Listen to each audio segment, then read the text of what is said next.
तन और मन दोनों का संगम है। जहाँ तुम्हारा मन रुचि लेता है वहाँ तन भी जाने के लिए कोशिश करने लग जाता है। जहाँ तुम्हारा तन जाता है वहाँ मन भी लगने लग जाता है। इसलिए कभी कभी तुम किसी से कहते हो कि एक बार चलो तो सत्संग में, तो तुम्हारा मन नहीं है फिर भी एक बार चलो। वो व्यक्ति तुम्हारे कहने से सत्संग में आता है, उसका तन आता है, मन नहीं आता है। मन नहीं था, मन आना ही नहीं चाहता, तुम्हारे कहने से आया है, उसका तन आ गया। जब तन आ गया, सत्संग सुनने लगा तो मन भी लग गया। तन राता मन जाता, तन के साथ मन और मन के साथ तन, दोनों का बड़ा संगम। जहाँ जहाँ तुम्हारा मन लगता है वहाँ वहाँ ये शरीर चला जाता है, और जहाँ जहाँ तुम्हारा शरीर जाता है वहाँ वहाँ मन भी लगने लग जाता है। धीरे धीरे रुचि हो जाती है। इसी प्रकार कुसंग है।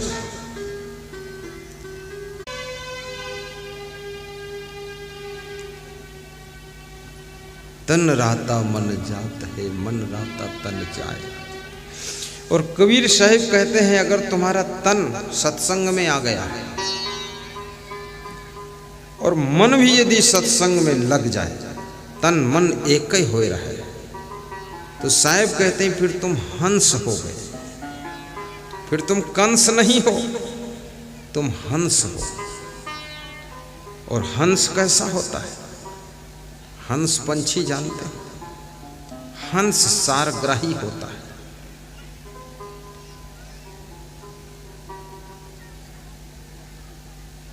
अनंत शास्त्रम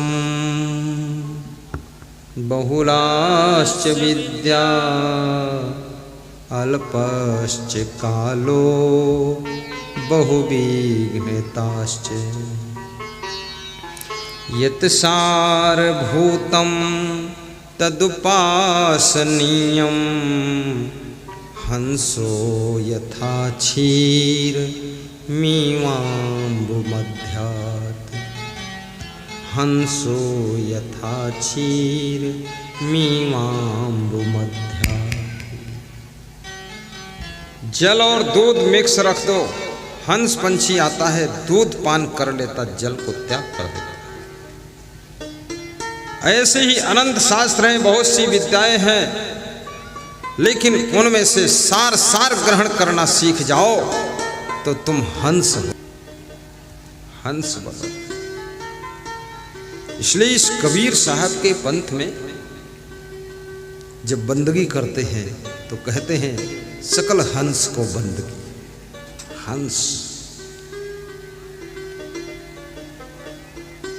साधु होना चाहिए जैसे सूप सुभाए, सार सार को गही रहे थोथा दे उड़ाए।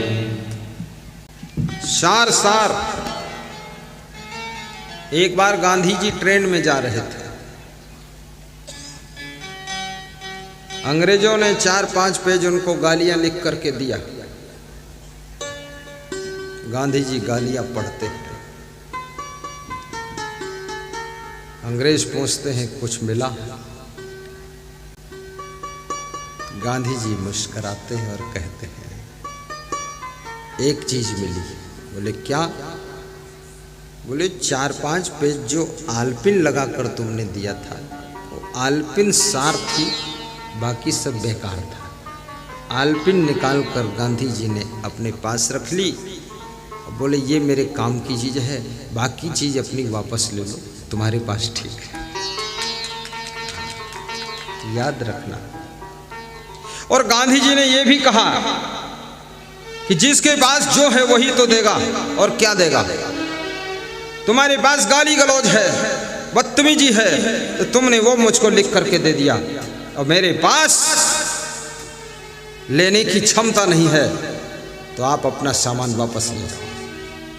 ये गालियां तुमको वापस लौटाता हूं।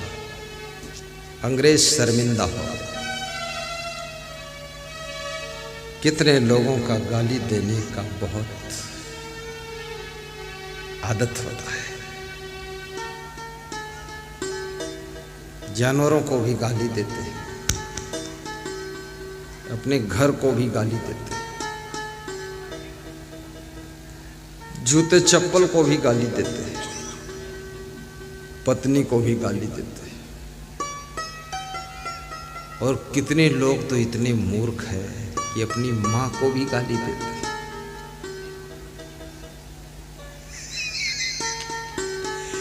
कितने लोग तो अपने बाप को भी गाली देते हैं। कितने तो इतने पापी है कि बाप को मारते भी है। एक बाप ने बेटे से पूछा, तुम क्यों मारते हो मुझको? तो बेटे ने कहा, बचपन में तुमने हमको बहुत मारा है, वो सब बदला ले रहा हूं।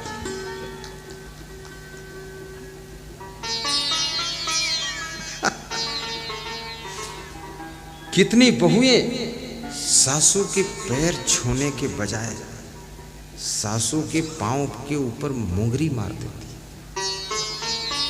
सासू लंगड़ी हो गई। भोजन देने के बजाय सासू के थप्पड़ मार देती। कितने अज्ञानी हैं लोग, कितने भूले हैं लोग, कितने अंधकार में भटक रहे हैं लोग। याद रखना, इस सृष्टि में पेट भरने के लिए केवल मनुष्य ऐसा प्राणी है जो काम करता है।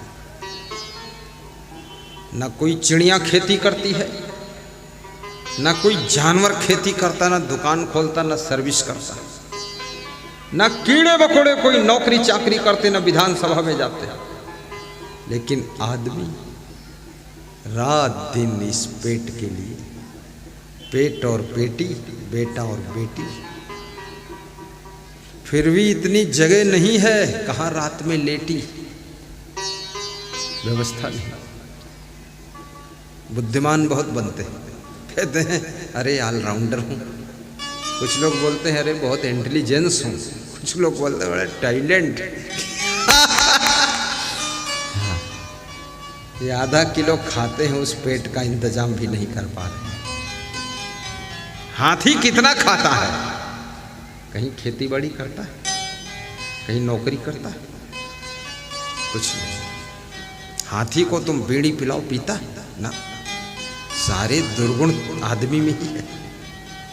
घोड़े को दारू दे दो तो नांद छोड़ देगा, नहीं पिएगा। लेकिन इस आदमी को, इसको गोबर दे दो तो उसको भी घोल के छान के पी लेगा। वो बोलता है इसमें भी कुछ अमृत रस होगा जरूर। गोबर, कितने लोग गोबर पीते हैं, कितने लोग पेशाब पीते हैं, और कितने लोग इतने भी कलाकार हैं कि अपनी ही पेशाब पीते हैं और कहते हैं इससे स्वास्थ्य बहुत अच्छा हो जाता है। इनका स्वास्थ्य इतना खराब कैसे हुआ है? ये पता नहीं लगा रहे कि मेरा स्वास्थ्य इतना खराब कहाँ से हुआ है। स्वास्थ्य अच्छा करने के चक्कर पड़े। ओट पटांग खाते पीते हो, गहरी नींद सोते नहीं हो, भूख से ज्यादा खाते हो, हजम नहीं होता फिर भी खाते हो। मनुष्य भूख के लिए नहीं खाता है, मनुष्य पेट भरने के लिए खाता है। मनुष्य की विशेषता देख लो। शेर के सामने शिकार पड़ी है, लेकिन शेर को भूख नहीं तो कभी नहीं खाता। जितनी भूख उतना खा लेगा, भैंसे को मार देगा और खा लेगा, थोड़ा पड़ा रहेगा, बैठा रहेगा। जब भूख लगेगी तो फिर खाएगा। लेकिन आदमी, इसको भूख नहीं है फिर भी कहता अच्छा लाओ आज खीर बनी तो खा लेते। खीर बनी है तो खा लेते, और खिचड़ी बनी होती तो अरे बोले खिचड़ी क्या खाना, यानी भूख है नहीं, खीर है तो खा लेगा। इसलिए तुम बीमार ज्यादा हो।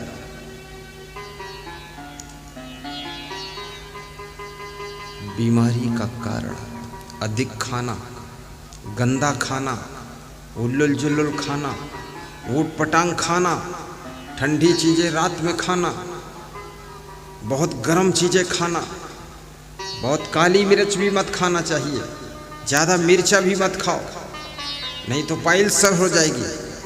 और ज़्यादा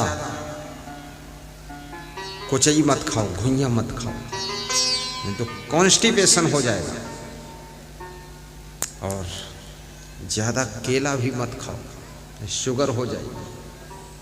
आलू बहुत मत खाओ, मधुमेह हो जाएगी।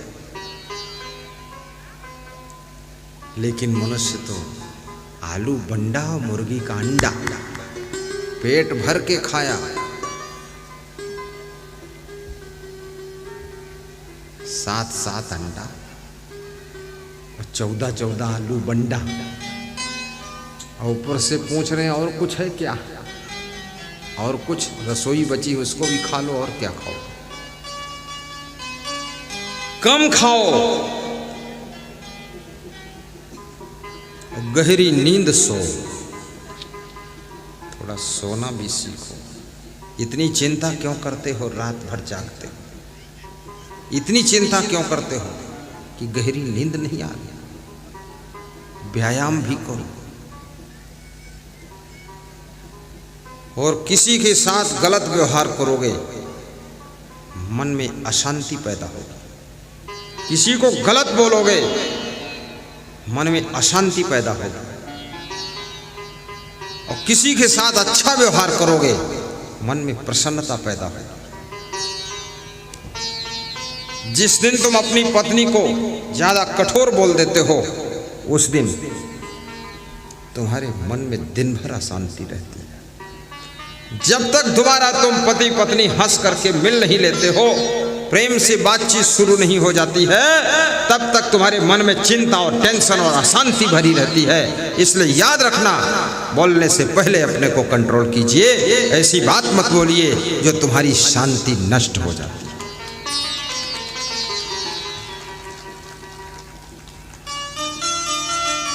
कितनी स्त्रियां अपने पति को ऐसी बात बोल देती है कि पति 2-3 दिन से मुंह नहीं बोलता। पत्नी के मन में अशांति होती। अरे मेरे मुख से ये शब्द क्यों निकल गया? किससे पूछ रही क्यों निकल गया? कोई दूसरा ढकेल के निकाला? तुम्हारी आदत है अल्लम बल्लम बोलने की। क्यों निकल गया? जब इतना मालूम है क्यों निकल गया, तो कल न निकलने देना।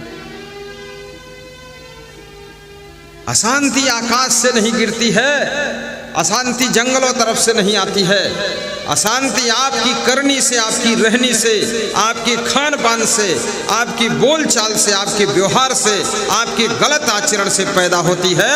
अगर आचरण सुधर गया, व्यवहार सुधर गया, बोलचाल सुधर गई, खान पान सुधर गया, तो तुम्हारे जिंदगी में कभी अशांति नहीं होगी, शांति ही शांति रहेगी।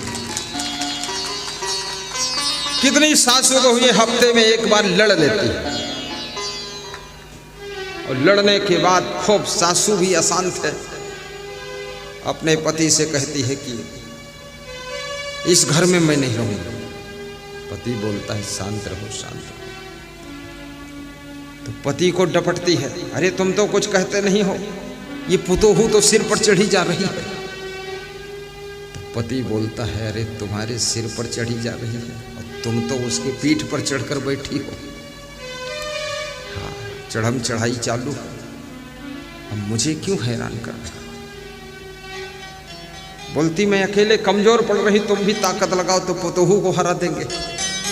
अरे पुतोहू को हराना है? पुतोहू भी आपकी है, पुत्र भी आपका है, पति भी आपका है, पत्नी भी आपकी है, सास ससुर भी आपके हैं। किसको हराना, किसको जिताना? सबको शांति से रहने दो, ये उपद्रव क्यों मचाते हो?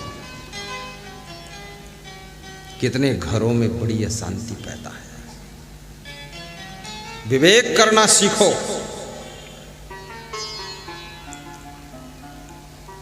सुंदर व्यवहार करो,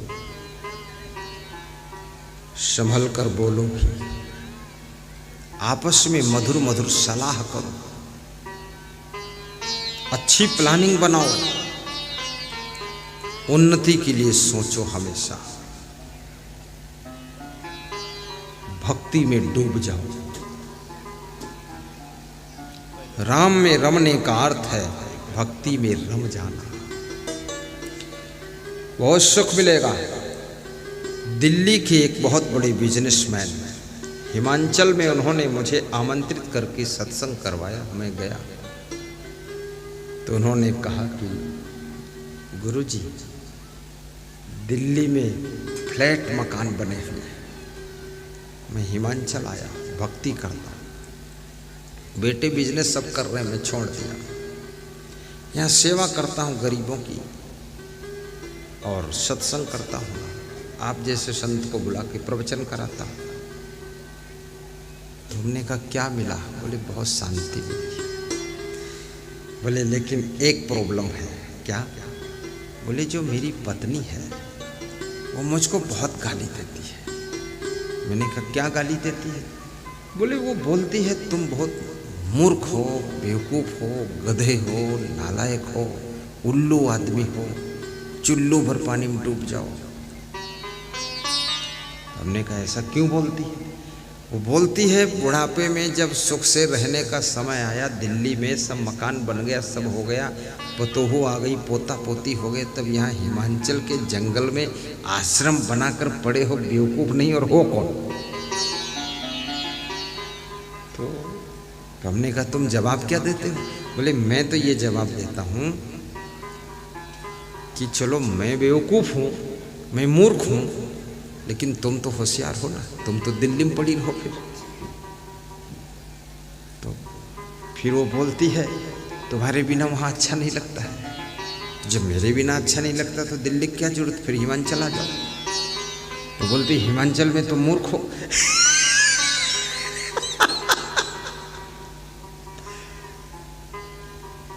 ये भी एक अज्ञान है कि दिल्ली में कोई सुख है, नहीं है।